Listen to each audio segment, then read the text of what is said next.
26 जनवरी के दिन देश के अन्नदाताओं ने, किसान संगठनों ने दिल्ली के अंदर प्रशासन के साथ कई दौर की वार्ता करके, पुलिस प्रशासन के साथ कई दौर की बातचीत करके अपनी ट्रैक्टर रैली का, तिरंगा रैली का रूट तय किया।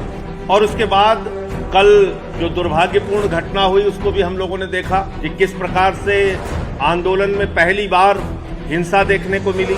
लाल किले पर कुछ लोग चढ़ गए और वहां मारपीट का दृश्य देखने को मिला। आम आदमी पार्टी किसी भी प्रकार का आंदोलन हो उसमें हिंसा का समर्थन हम लोग नहीं करते, लेकिन कल हिंसा का शिकार बड़े पैमाने पर किसान भी हुए, ये भी एक पक्ष है। एक किसान कल आंदोलन में और शहीद हुए, ये भी एक पक्ष है। जो लोग लाल किले तक पहुंचे वो कैसे पहुंचे, उनकी तस्वीरें देश के प्रधानमंत्री के साथ हैं। आंदोलन में हैं तो उनको कहां से, किससे संरक्षण प्राप्त है, क्योंकि किसान संगठनों ने लाल किले की कार्रवाई को गलत बताया है और उसकी आलोचना की। साफ तौर पे कहा है कि हम इस प्रकार के किसी भी घटना का समर्थन नहीं करते। ये सारे किसान संगठनों ने एक स्वर में कहा। तो फिर कौन से लोग थे ये और कैसे ये आंदोलन के अंदर घुसे, इसकी एक उच्च स्तरीय जांच होनी। लेकिन सबसे बड़ा सवाल आज भी हिंदुस्तान का अन्नदाता और एक एक इंसान पूछ रहा है कि पिछले 2.5 महीने से कान में रुई डालकर और आंख पर पट्टी बांधकर धृतराष्ट्र की तरह भारत की सरकार, मोदी सरकार किसानों के मांगों पर चुप क्यों?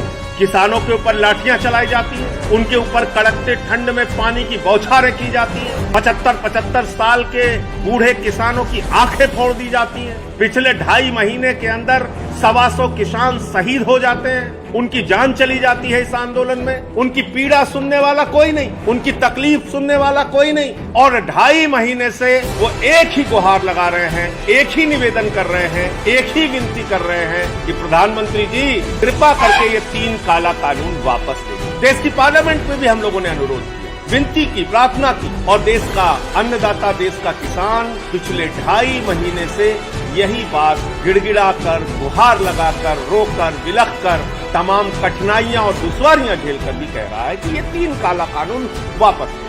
यानी आज जो परिस्थितियां उत्पन्न हुई उसके लिए हिंदुस्तान की मोदी सरकार, हिंदुस्तान की वो किसान विरोधी सरकार जिसने किसानों के मुद्दे पर, अन्नदाताओं के मुद्दे पर ध्यान नहीं दिया, वो सीधे तौर पर जिम्मेदार है आज की तमाम परिस्थितियों के लिए। और इसलिए अभी भी मैं कहना चाहता हूं कि प्रधानमंत्री जी अपनी जिद छोड़िए, अहंकार छोड़िए, इसको ईगो का क्लैश मत बनाइए।